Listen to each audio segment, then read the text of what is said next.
of liberals, the Alliance of Liberals and Democrats in Europe, and Mr. Oman is from Latvia. You have the floor.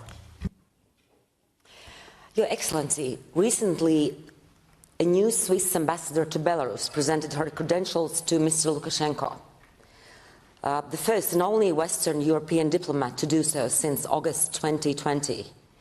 Belarusian authorities support and facilitate Russian war of aggression against Ukraine. Excellency, can you assure this Assembly that this diplomatic procedure does not mean that Swiss authorities move towards recognition of legitimacy of Mr. Lukashenko's regime? And another question, we would also like to know what follow has been given to the Ukraine Recovery Conference that took place in Lugano in early July this year. Thank you. Mr. President. Well, thank you so much for the two questions. The first one is, I can answer this question very briefly.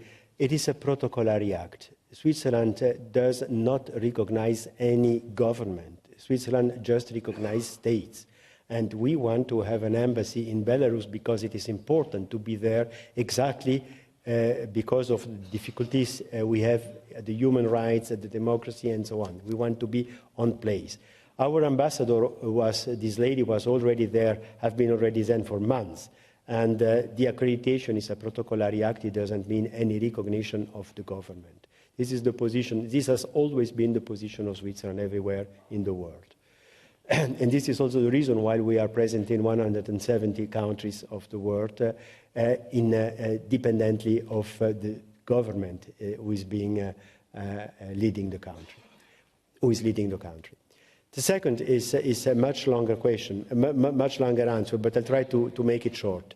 The Lugano, the Ukraine Recovery Conference in Lugano was a common decision from Swiss and Ukraine, from Mr. Zelensky, President Zelensky, and myself last year. We had to organize in Lugano what we called the Ukraine Reforms Conference.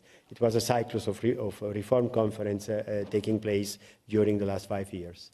And of course, when the war started, it was not conceivable to make just a conference as usual. So we had in many phone calls the idea to transform this conference in something useful for the future, something that can give hopes to the population who is waiting for the ceasefire, for stopping the war and waiting for peace. And so we decided to make a conference as a first step for a common process of reconstruction in Ukraine, defining some common rules, common principles, a kind of charter of the reconstruction of the country, which is the Lugano Charter with the 7 principles that has been adopted by the plenary session at the end of the conference. I just met the Prime Minister of Ukraine in Prague a few days ago for the first European political European community meeting, and he told me that there is no single discussion, no single meeting around the world dealing with the reconstruction of Ukraine who is not based on these 7 principles of the Carta in Lugano. And I guess if we reach this target, it is already very much. Secondly, it was a good occasion for many exchanges between the economic communities from Ukraine and from Switzerland and Italy, Germany, France attending, of course, the meeting. And I guess it was a good occasion for networking and for finding connections together in order to be able to start as soon as the security situation it allows. Thank you, Mr. President. Last question on behalf of the political groups comes from Mr. George ØԽԽ from Cyprus, and he speaks on behalf of the Unified European Left. George.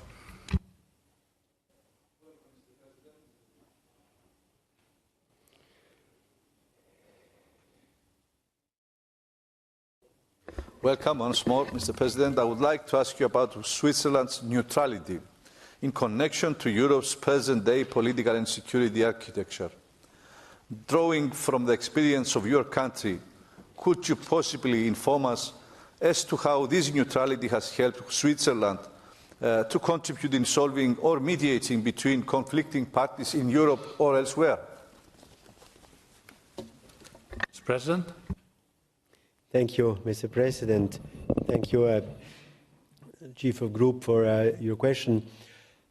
Neutrality is part of the identity of Switzerland. Neutrality has slowly developed from the 17th century in Switzerland and was definitely adopted in 1815 by the Congress of Vienna. It is enrooted in international law, in the high laws of 1908, and it is respected. It is fully respected by Switzerland. But the neutrality, the laws of neutrality, are not quite a lot.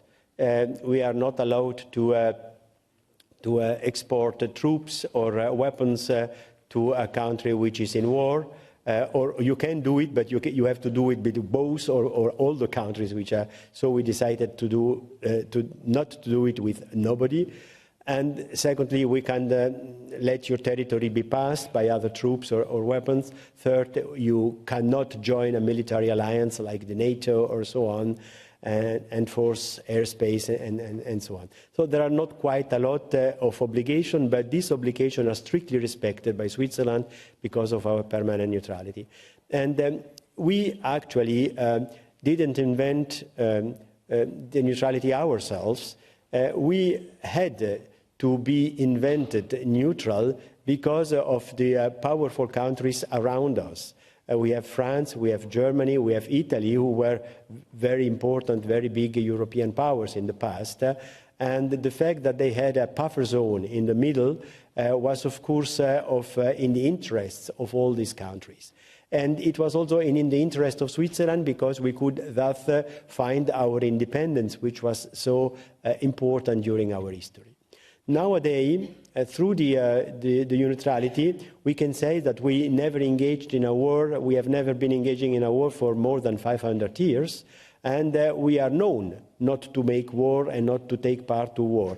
This is one of the reasons why our humanitarian tradition is so well known in the world and so well respected, because the people know we never took part to any military conflict, even in Africa, even in Asia, in Southeast Asia, and so on. So nowadays, with the adoption of the EU sanctions against Russia, we didn't break the laws of neutrality. This is absolutely possible. And it is possible also to be member of the United States, the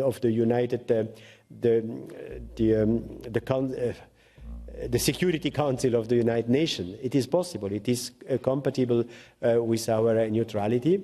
But again, we have to neutrality doesn't mean indifference. We have to take stock, to take decision, to show for what kind of values we stand and what we are willing to do.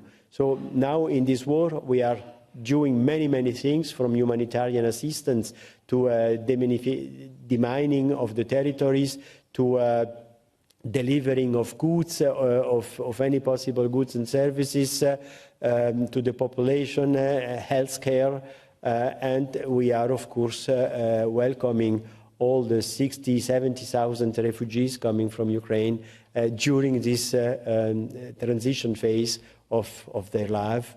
And yes, and we are trying to do everything it is asked by the Ukrainians in order to help them to face this very difficult situation.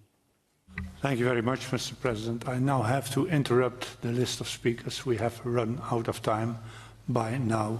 Sorry for those who had put their names on the list, but we have spent the time that we were able to spend, and we will have a current affairs debate immediately after this debate. So may I thank you very much for being with us, addressing this assembly, giving your analysis and your proposals, and answering our questions. I wish you well with your great country in the heart of Europe. And we want to thank you for Switzerland, you and Switzerland, for being so strong amongst our family. Thank you very much, Mr. President. Thank you so much.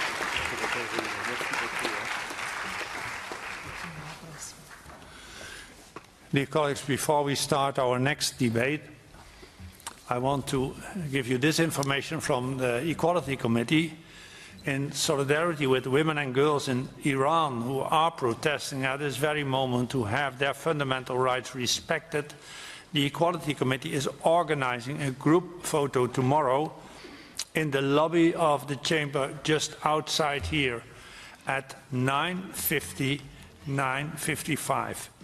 You are all invited to show then and there your solidarity. 9:50 in front of the chamber.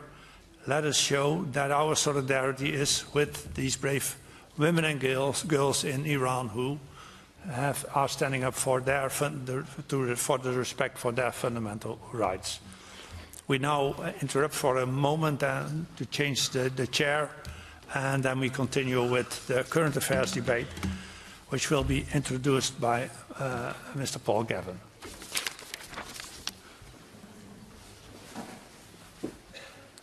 You are taking over. Yes. Ah, you look beautiful. Thank you. I have to say it. Yeah. Thank you. Sorry. It's good. Yes, it's okay. Hello, dear. You're big now. Looks. Did you like it? Where do you continue?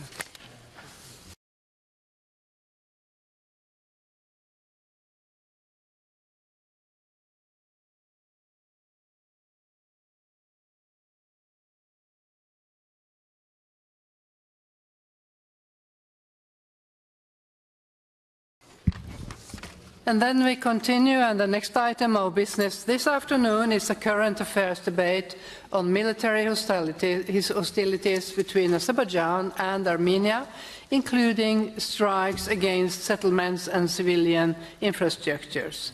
The debate will last 1 hour, and speaking time is limited to 3 minutes for all members, except the first speaker, chosen by the Bureau, who is allowed 7 minutes. And the debate, we will try to close at 5 p.m., so it's a little less than 1 hour. And in the debate, I call first Mr. Paul Gavin, and you have 7 minutes, sir.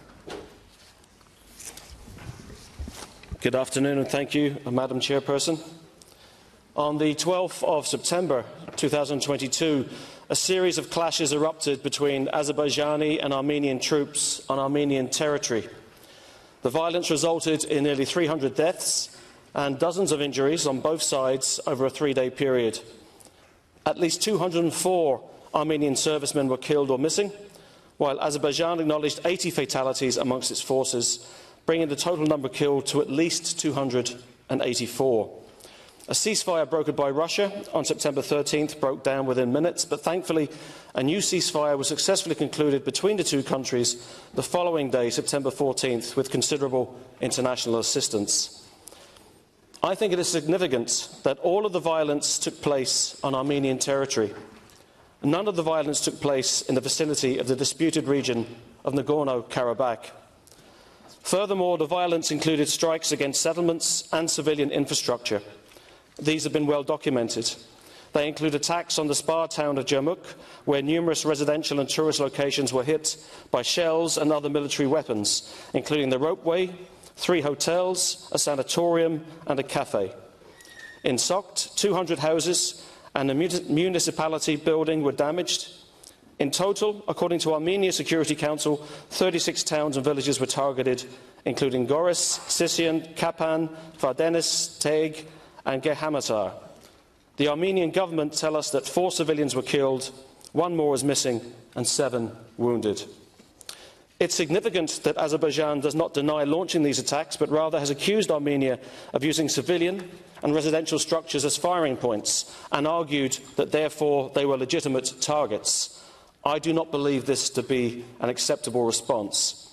I also note that Azerbaijan have referenced and blamed large-scale provocations, quote-unquote, from the Armenian side. But surely, in this year, above all years, we must all be clear that it is never acceptable for one country to invade the sovereign territory of another. It's also important to note that Azerbaijan continues to occupy parts of Armenian territory as a result of this incursion, and again, this is unacceptable. There have been disturbing reports of possible war crimes being committed by the Azerbaijani armed forces, horrific video evidence of 7 Armenian soldiers being executed, and also desecration of female bodies. I've seen these videos, and they are truly horrendous in their content, and indeed they may constitute evidence of war crimes. I further note that Czech News, the respected fact-checking site, has examined the video and found nothing to indicate that it is a fake. They've also established it was first shared on Azerbaijani Telegram channels, and did significant work to geolocate the site of the video as being in the mountains of Lake Sev, and also confirmed it was very likely made in a time period that would correspond to the outbreak of this conflict. It is also important to note that the Azerbaijan government has said that if the video proves to be genuine, they will seek prosecutions for these actions. I also note correspondence from Azerbaijan stating that they've uncovered evidence of potential war crimes that were committed in the earlier conflicts in the 1990s, when parts of Azerbaijani sovereign territory were occupied by Armenia. They referenced the discovery of mass burial sites and evidence of torture and executions. We must never forget that there are still 4,000 Azeris and 1,000 Armenians missing from that earlier conflict. Having witnessed firsthand last year the evidence of the aftermath of occupation by Armenian forces, specifically the destruction of Agdam, rightly described as the Hiroshima of the West, there is no doubt in my mind that these charges too require thorough investigation. Indeed, I think it only fair to reflect that the Council of Europe did not pay enough attention to the whole issue of occupation by Armenian forces of up to a fifth of Azeri territory for the best part of 3 decades. But again, I have to be clear. These charges, these potential war crimes from this earlier period, in no way justify this most recent incursion by Azerbaijan. What makes these events particularly regrettable is that they took place just 2 weeks after a 4th round of EU-mediated high-level talks in Brussels between the two leaders, Azerbaijani President Aliyev and Armenian Prime Minister Pashinyan, where progress was being made. I understand that difficult issues around transportation routes, a possible interstate treaty, and the rights and security of Karabakh Armenians had all been advanced to some degree. Last year, I was rapporteur with regard to the humanitarian consequences of the 44-day conflict that broke out in 2020. I highlighted key issues around the disappeared, deaths from mines, Armenian prisoners of war, and hate speech, all of which remain largely unresolved. Indeed, I note that there are 259 either deaths or serious injuries from mines over the last couple of years. None of these issues will be resolved by war. And I would note the observation of Thomas de Waal that the biggest stumbling block with regard to resolving all these broader issues is the total lack of consequences for whichever side says no to compromise and agreement. I believe that all members of this Parliamentary Assembly must be clear that the use of military force is totally unacceptable in settling disputes between Council of Europe member states. My report called on the Committee of Ministers to pay particular attention to the needs of displaced persons and focus on confidence-building measures for all affected communities and measures necessary to build tolerant societies and tackle hate speech. Regrettably, we seem still very far away from such a scenario. The pressing need now is for both sides to re-engage in peace talks without further delay. We need to see much greater effort from the international community to ensure that this happens. Above all, we cannot have this issue being subject to global political games between superpowers vying for influence and control. I also believe Turkey, which played a significant role in supporting Azerbaijan during the last outbreak of violence in 2020, should adopt a more balanced approach to the wider issues of establishing a just and lasting settlement between these two countries. In this regard, it is welcome news that both Armenia and Azerbaijan have agreed to a civilian EU mission alongside their border. I understand the mission will start by the end of this month and aims to delineate the border between the two countries. The proposed timeline of 2 months seems rather short to me, but the real significance of this decision is that it arose from a meeting involving both Prime Ministers, as well as European President Charles Michel and President Macron. So in conclusion, I hope this mission will act to build confidence and dialogue between both countries. We cannot see any further slide back towards conflict. It resolves nothing. All it does is further delay justice for all of those families that have disappeared and victims of the war on both sides. Thank you. Thank you, Mr. Gavin. And then we continue with speakers on behalf of political groups. And the first speaker is Mrs. Boriana Åberg, representing the EPP group from Sweden. The floor is yours. Madam President, dear colleagues, a few days ago I received a video a video showing a horrible execution of a woman, an Armenian prisoner of war. I'm still haunted by these atrocious scenes and the inhumane cruelty taking place. And it's not the only video where such a dreadful evil occurs. Since the large-scale military aggression against the territorial integrity of Armenia launched by the armed forces of Azerbaijan, numerous videos have been publicized by Azerbaijani users on social media. These videos demonstrate war crimes, horrible scenes of killing of Armenian prisoners of war, torture of Armenian servicemen, including women, and desecration of human corpses. The reaction from the international community was unequivocal. European Union, US, France, Germany, and several other countries expressed clear demand for full and impartial investigation of these brutal excessions. Our position is clear. Those responsible for war crimes must be held to account. And we noted that the military prosecutor's office in Azerbaijan has initiated a comprehensive investigation. Madam President, dear colleagues, today's debate is very timely and needed because the situation in the South Caucasus remains very tense and alarming. We have a situation where one member state of this organization attacks another member state.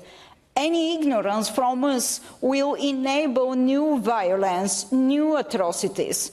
On September 13, we witnessed aggression against Armenia, which resulted in the ongoing occupation of the sovereign territories of Armenia, horrendous sufferings, human losses on both sides, and a large-scale destruction of civilian infrastructure in Armenia.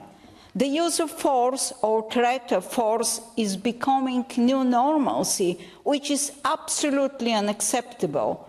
As Joseph Borrell said recently, responding to MEP's questions, the fact of the matter is that Azerbaijan has bombarded an occupied part of Armenia's territory, adding that Azerbaijani forces must be withdrawn from those border areas.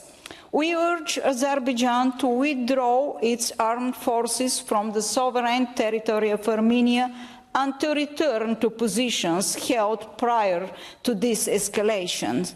We call on Azerbaijan to cease any actions that could further aggravate the already terrible situation on the ground. If you allow me to quote Antony Blinken, who said, "There cannot be military solution to the conflict. The diplomacy is the only way forward." Thank you, Mrs. Solberg. The next speaker is Mr. Alexei Goncharenko from Ukraine, representing the European Conservatives. The floor is yours, sir. Thank you. Thank you very much, Madam Chair. And first of all, I want to wish to Azeri and Armenian people peace. We Ukrainians, we understand how important it is, like better than many others. So peace, that is the best what we want to support with these words our friends from Azerbaijan, from Armenia, and we believe that they can find solution. We see now progress in the negotiations between these two countries with the help of Europe. So I encourage them to continue. I am sure that they will find the solution, which should definitely respect territorial integrity and sovereignty of both of these countries. But I want to thank my group, European Conservatives and Democratic Alliance Group, for the possibility to speak now, because today is the very important day when Ukrainian voice should be heard here. Why? Because at the moment we are here discussing rule of law, human rights, democracy, this morning our capital is in fire. Kyiv is in fire, and not only other Ukrainian cities too. There was the most terrible missile attack on Ukraine from February 24. More than 10 people killed, dozens are injured.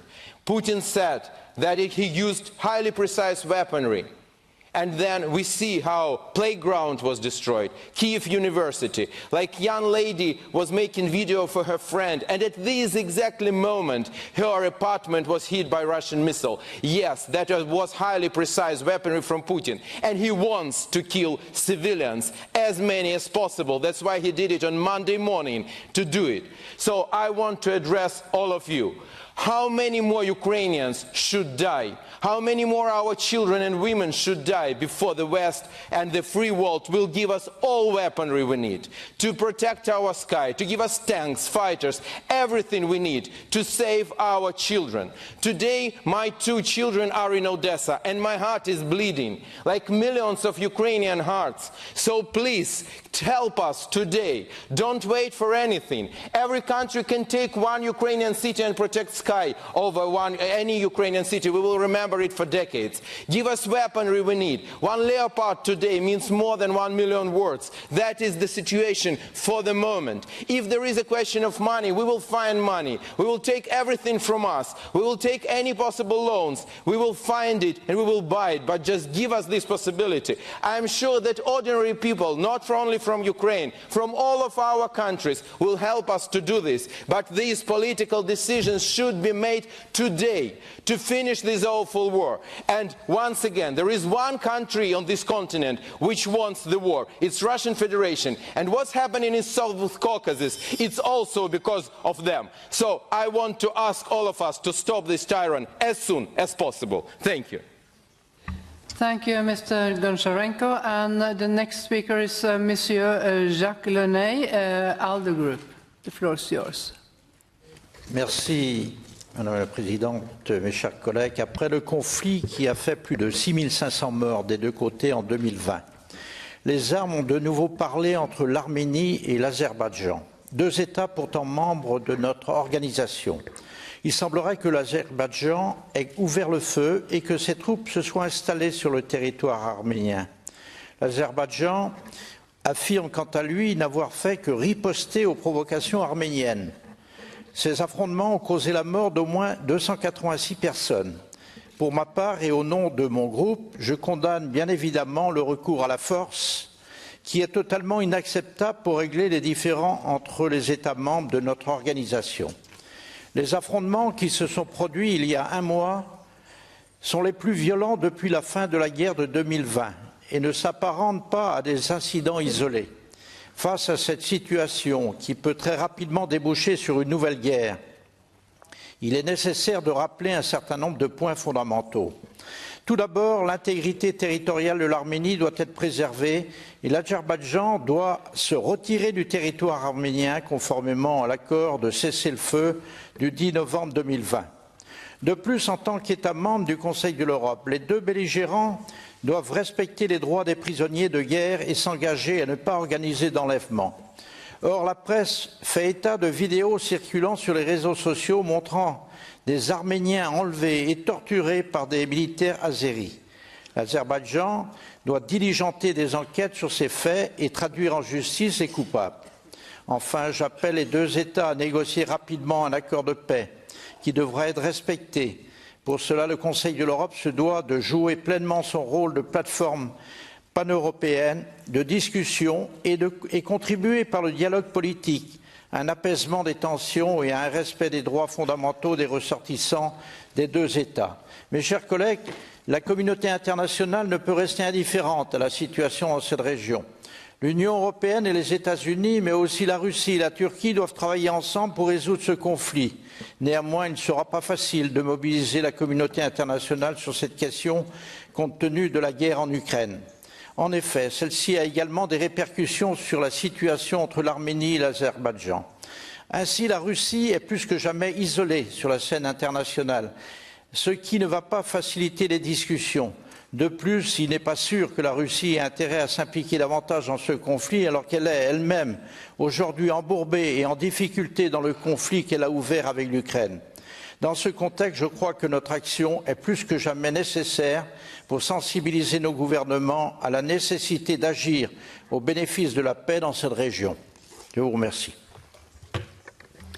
Thank you, Monsieur Lene. We continue with Laura Castel, Mrs. Laura Castel from Spain and United Left. The floor is yours.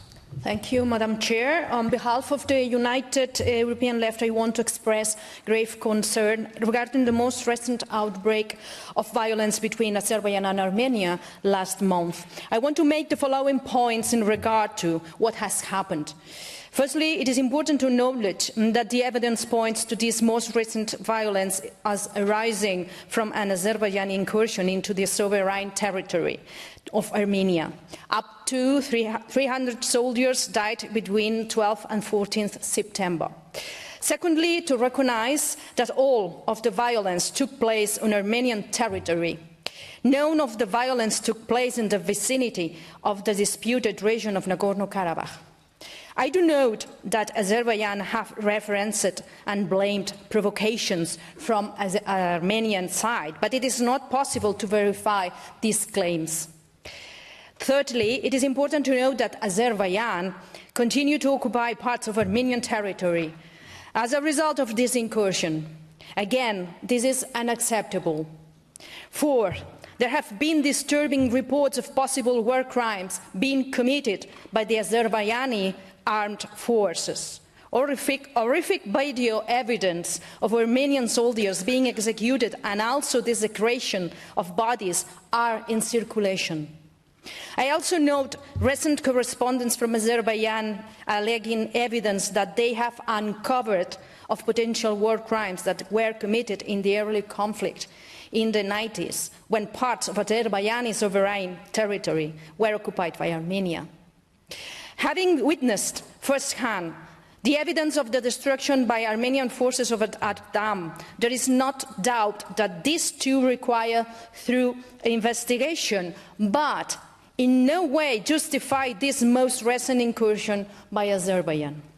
What makes these events particularly regrettable is that they took place just 2 weeks after a fourth round of European Union-mediated high-level talks in Brussels between the two leaders, Azerbaijani President Aliyev and Armenian Prime Minister Pashinyan, where progress was being made. I understand that there are difficult issues around transportation routes and interstate treaty and the rights and security of Karabakh Armenians.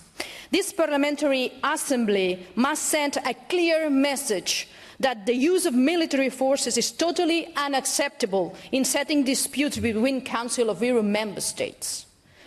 We therefore call on Azerbaijan and Armenia to pull back from any further steps which might worsen the situation, to respect international agreements and to engage in peace talks without further delay. And I conclude.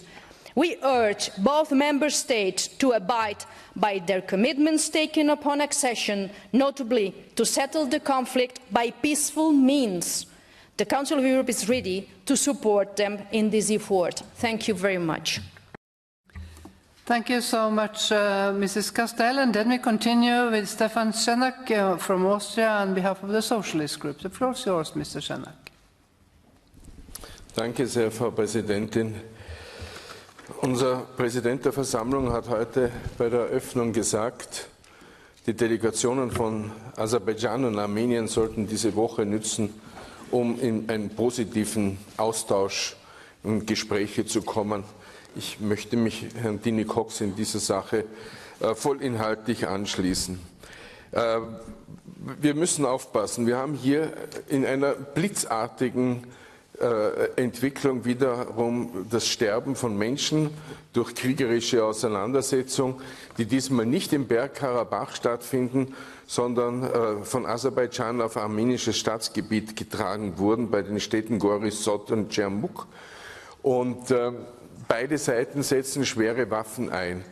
Es sind jetzt sehr viele Informationen unterwegs, wo ich warnen würde, weil auch hier sehr viel an Propaganda der Fall ist. Was wir brauchen, ist die Zurückkehr zum Waffenstillstand. Wir haben hier sicher eine Situation, die durch den Ukraine-Krieg ausgelöst wurde. Und im Schatten des Ukraine-Krieges wir müssen einen Waffenstillstand herbeiführen. Russland hat derzeit sicherlich nicht die Kraft, weil immerhin der letzte Waffenstillstand hat Russland vermittelt. Das geht jetzt nicht mehr. Das heißt, jetzt müssen die Europäischen, die EU, der Europarat hier ganz stark und andere internationale Organisationen wie OSZE hier einspringen. Ja, was wir brauchen, ist eine zivile EU-Mission an den Grenzen. Wir müssen auch an die Türkei appellieren, ihr Potenzial hier einzusetzen, um zu einem Waffenstillstand zu kommen.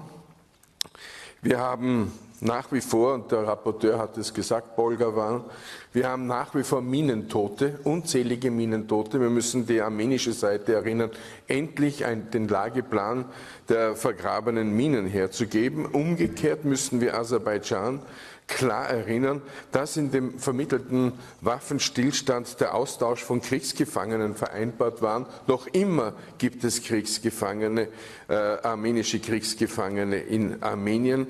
Auch die müssen wieder nach Hause. Und das war vereinbart und dieses Waffenstillstandsübereinkommen war nicht schlecht. Was wichtig ist, ich bin 7 Jahre Berichterstatter jetzt gewesen für Aserbaidschan. Und bei jedem offiziellen Gespräch in Aserbaidschan ist man in Sekundenschnelle oder Minutenschnelle beim Trauma Bergkarabach und Armenien. Wichtig ist nicht nur ein Waffenstillstand, sondern die Abrüstung in den Köpfen. Wenn man nebeneinander lebt, leben nicht Feinde nebeneinander. Man muss ein gemeinsames nachbarschaftliches Verhältnis kommen und der Hass muss aus den Lehrbüchern der Schulen und Universitäten verschwinden. Nur so kann eine Zukunft gedeihlich zwischen Nachbarn gestalten werden. Thank you, Mr. Shanak. We continue on the speakers list. The next speaker is Madame Isabella Santiago from France and the Socialist Group. The floor is yours. Madame la Présidente, chers collègues, parmi les objectifs de notre Assemblée figure évidemment le respect des droits de l'homme, de la démocratie et de la primauté du droit. Mais nos travaux doivent évidemment concourir également à la paix. C'est pour cette raison que je suis particulièrement émue par le fait que ma première intervention aujourd'hui dans cette enceinte, comme nouvelle parlementaire qui siège au sein du Conseil de l'Europe, concerne ce conflit que l'on espérait terminer et qui reprend après la guerre des 44 jours, qui ne s'est d'ailleurs jamais interrompu et repris depuis le 14 septembre de manière extrêmement grave avec des incursions sur le territoire arménien.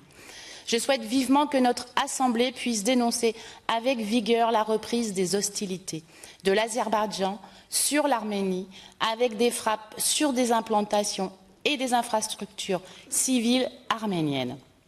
Mes collègues l'ont bien dit, et je forme le vœu que nous puissions collectivement exprimer notre totale solidarité à l'égard de la population arménienne et à ses institutions représentatives.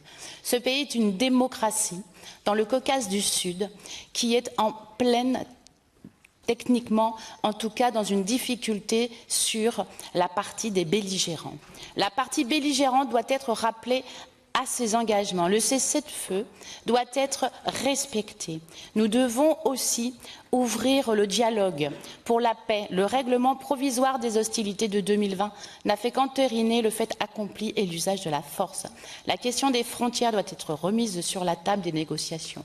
Il n'est plus envisageable de pouvoir regarder les vidéos que nous fait parvenir, qui sont insoutenables, les prisonniers qui disparaissent, dont nous n'avons pas de nouvelles, des enlèvements, des prisonniers qui ne reviennent pas, des demandes qui sont faites extrêmement fortes, des tortures.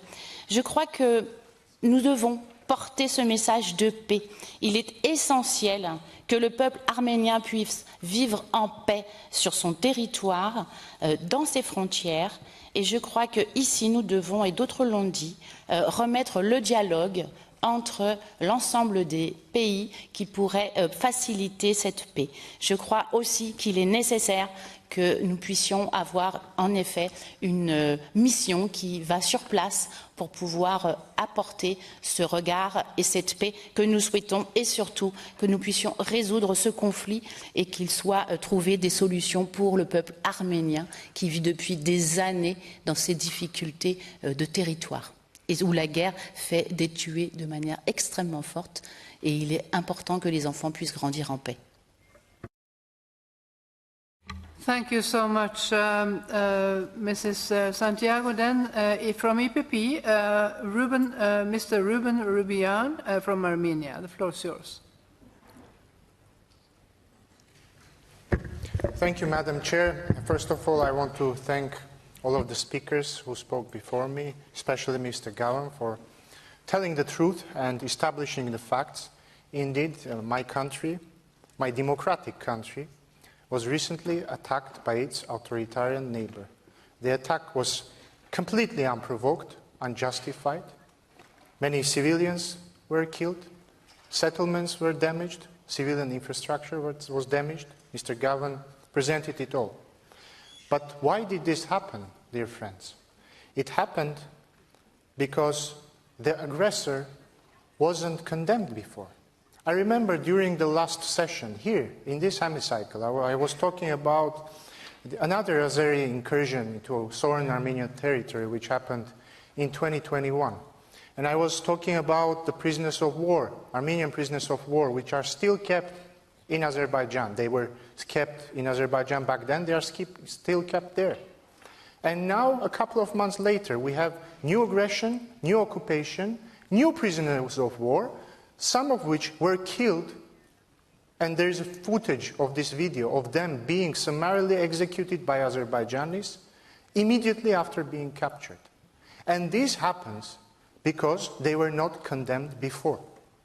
Dear colleagues, Mr. Seidov, the chair of the Azerbaijani delegation, is going to speak after me.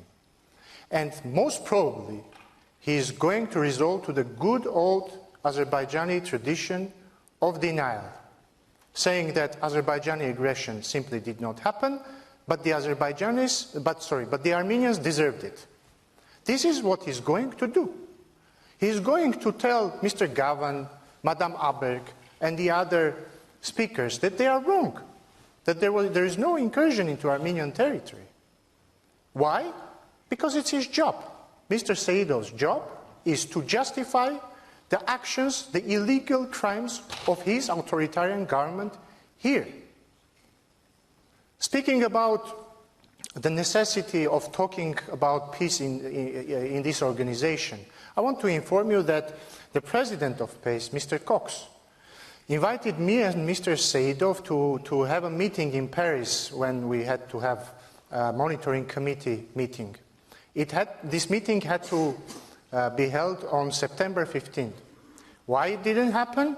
Simply because 2 days before this meeting, my country was attacked by Azerbaijan, and I didn't go to Paris.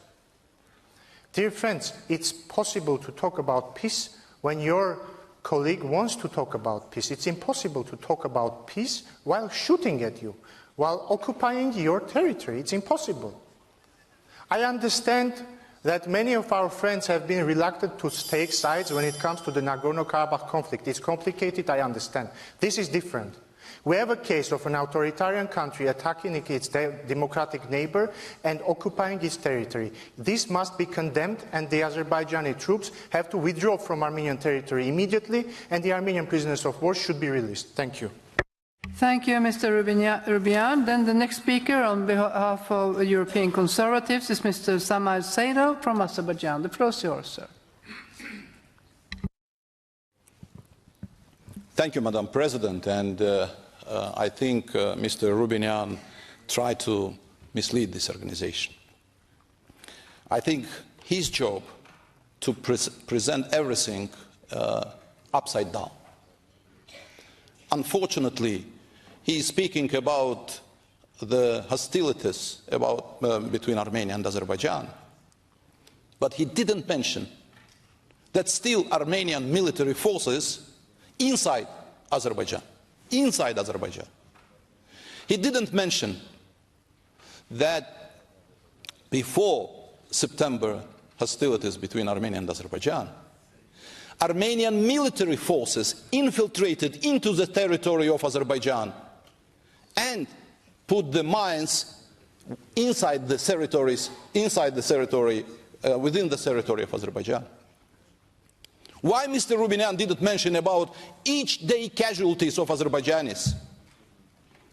Why he didn't mention about the infrastructure and civilians which had been killed and killing on daily basis because of Armenian invasion to Azerbaijani territories? My dear colleagues, my dear friends, you know, unfortunately, there is a war against Azerbaijan. Information war against Azerbaijan. With videos, with accusations, with attacks to our embassies, with this kind of presentations that only one side is guilty. But that's not true. The truth that immediately after peaceful negotiations between the President of Azerbaijan and Prime Minister of Armenia, these clashes had happened.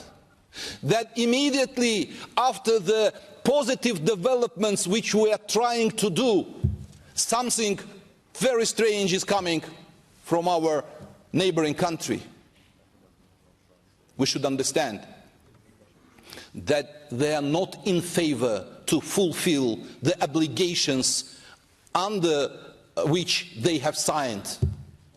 They have to withdraw the military forces from Azerbaijan. They have to sit together and to think about delimitation and demarcation of the territories.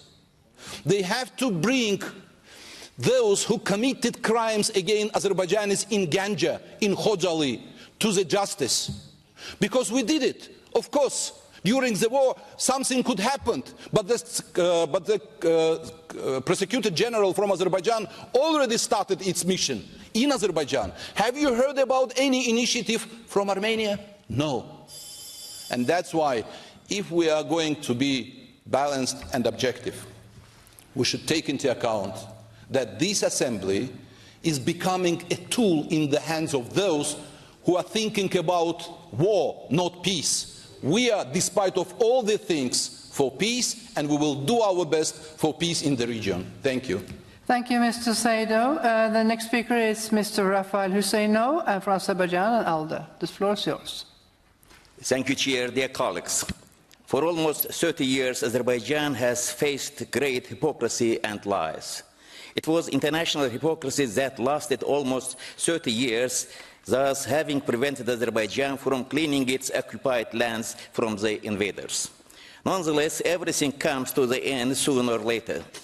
In the fall of 2020, Azerbaijan had its final say in the war started by Armenia and liberated its occupied lands within 44 days without the intervention of any foreign forces. And forces that cannot come to terms with this reality resort to neo-hypocrisy. An attempt to revive an already resolved issue and end the war to put it back on the agenda is a new manifestation of hypocrisy. Dear colleagues, the role and importance of Azerbaijan in ensuring the energy security of Europe has recently increased dramatically. Intensive work is underway to reach a final peace agreement between Armenia and Azerbaijan. Already, the presidents of France and European Council are more actively involved to this process with the mediation mission. The successful meeting between them and the leaders of Armenia and Azerbaijan last week in Prague is a clear confirmation of this. Well, why is the storm in a glass suddenly created when the processes go that way? Who cares about all this? Those who oppose Azerbaijan's contribution to Europe's energy security are not only working against Azerbaijan, and first of all, they are making mischief to Europe. Those who alleged care about Armenia and resort to such fictional ways are actually acting against Armenia and the Armenian people. Armenia, which carried out armed attacks on Azerbaijan with the aim of provocation and suffered a heavy defeat in the border regions that have not yet been delimited, is trying to convince those who are ignorant of this nature of events. Goal of the network, which is currently zealously acting against Azerbaijan, is to maximize the tension at the present time. I appeal to those who fell into the same net. Never let yourself become a pawn on the political chessboard doing the dirty work. Sooner or later, this rotten campaign that was started will also collapse very soon. The network of hypocrisy will be broken. Do not disturb the ongoing negotiation process between Armenia and Azerbaijan. Do not prevent the great peace that is underway.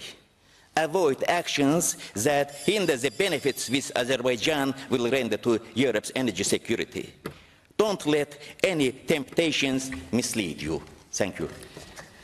Thank you, Mr. Hüsnü. And next speaker is Mr. Ahmed Yildiz from Turkey. The floor is yours. Thank you, Madam Chair. Dear colleagues, I hope this discussion will contribute assist the normalization process between the two countries here. Indeed, it is unbelievable we discussed this issue here when the almost whole continent is in danger of threats, threat of war and nuclear threat. We are in post-conflict era after the liberation of Azerbaijani territories from 3 decades occupation, which consists of 20% of its territory and almost 1 million IDPs. What we need here is, in the post-conflict era, a comprehensive peace treaty, as was proposed by Azerbaijan. Unfortunately, till now, we see Armenia is refraining from meaningful negotiations on this issue. And the basics of any peace treaty, of course, is recognition of the territorial integrity of each other, as in any other peace treaty. This is a must for a lasting peace. I encourage Armenian colleagues to come to the table based on these principles. From the beginning of this conflict, this is clear. This is the only lasting solution. We encourage dialogue between the two countries. We are happy that Azerbaijan and Armenian representatives meet in different fora. Also, we have a normalization process with Armenia. Our colleague Ruben is Armenian representative. We have a Turkish representatives there. They are in constant dialogue. Also in Prague, during the first summit of European Political Community, President Erdogan and Prime Minister Pashinyan met. So when Mr. Gavan and others say that the Turkish principle should be more balanced, Turkish attitude is very, very principled from the beginning, as in any other dispute between any two countries. It is a peace on the territorial integrity of nations, countries, as was stipulated in the UN, several UN decisions. From now on, I hope that both parties will be in better and direct dialogue, but I'm still concerned that I said in another meeting, Armenia should give maps of landmines. They decorated in the Azerbaijan land for 3 decades. Thank you. Thank you, Mr. Yildiz. Next speaker is Mr. Vladimir Vardanyan from Armenia, EPP. The floor is yours, sir. Thank you, Madam Chair. Thank you, dear colleagues. I would like to express the words of gratitude to all the political groups supporting and actually reflecting the reality. I would like to address to Mr. Saidov on the issues he raised. Mr. Saidov, you are playing the very complicated role. Yes, you cannot even understand how far I understand you, how it is possible for many years to defend the evil. Okay, in any case, it's your choice, but here we are in the organizational values, and let's speak about values. It's very important when we are speaking about commitments. Mr. Saidov, our colleagues, when Armenia and Azerbaijan became the members of this respective organization, we have taken obligation not to use force or threat of force to solve political problems. It's happened in 2020 and nobody reacted. We knew that this day would come. Today, fortunately, many of you understand what's going on there.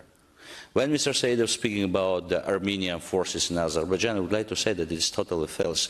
But the people of Nagorno-Karabakh has the right to defend their existential life.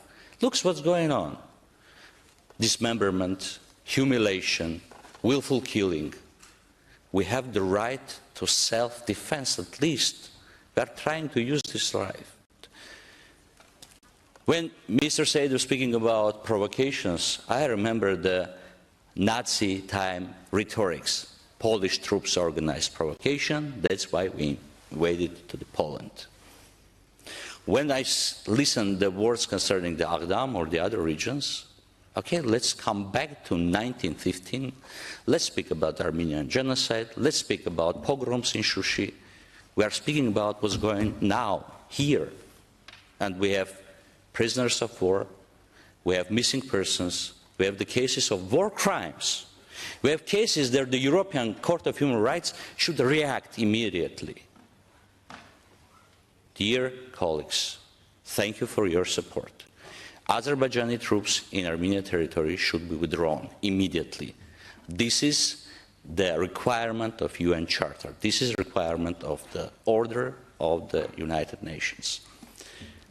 Armenian prisoners of war should be released. This racist rhetoric should be stopped. This racist attitude of killing Armenians because we are just Armenians. And imagine the people of Nagorno-Karabakh. We are every day fighting for their lives to be not killed because of they are Armenians. It's not a territorial dispute. It's not a situation between the two countries. It's a situation of existence of a people, of human beings.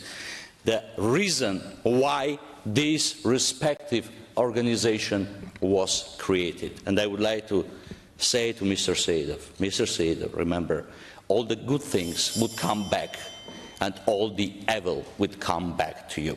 Thank you.